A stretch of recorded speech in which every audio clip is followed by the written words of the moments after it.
दूसरी बात, अगर शिक्षा मित्रों से काम लिया गया है,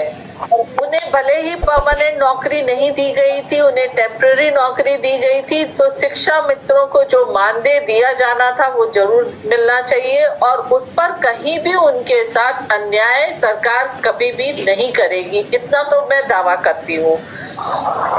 दूसरी एक चीज और बताओ, देखिए टीटी परीक्षा के लिए भी अभी 2-3 दिन पहले ही हमारे केंद्रीय शिक्षा मंत्री ने कर दिया, बहुत बड़ा कदम सरकार उठाई है, केंद्र सरकार ने ये दिया है, राज्य सरकार अब इस पे अपने अपने राज्यों में निर्णय लेगी। आपकी सारी बात मैं मान लूं, मैं एक बार के लिए सारी बात मान लूं,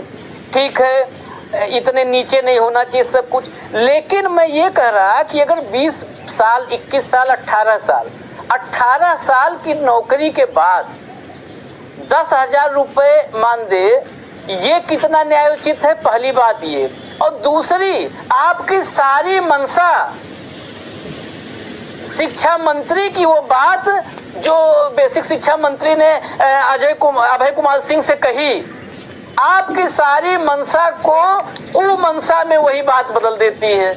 कि अगर बेसिक शिक्षा मंत्री शिक्षा मित्रों के बारे में बोलने पर बेरोजगार खुद हो जाएंगे, रोजी रोटी उनकी छिन जाएगी, यानी पर्दे के पीछे का एजेंडा कुछ न कुछ अलग है। शिक्षा मित्रों से जरा भी मित्रता नहीं है, कुछ न कुछ शत्रु भाव है मन में, तभी तो मंत्री बेरोजगार हो जाएगा भाई।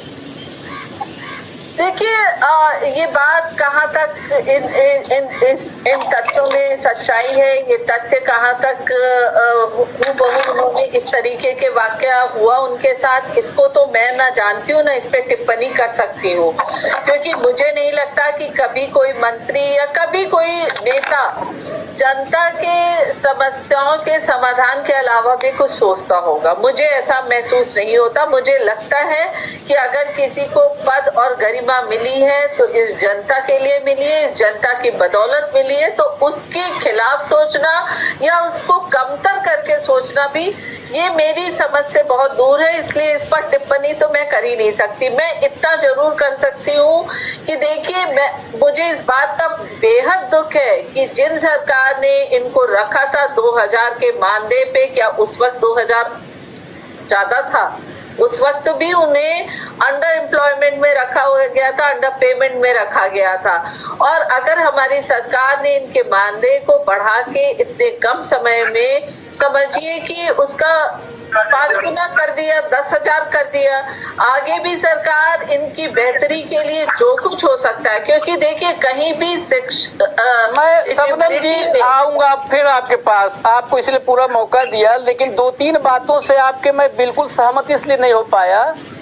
क्योंकि आप गुने में जब जाओगे ना कि 2 का 10 कर दिया, तो 2 का 10 नहीं बताओ कि 5 गुना हुआ, ये कहो टोटल 10,000 कर दिया।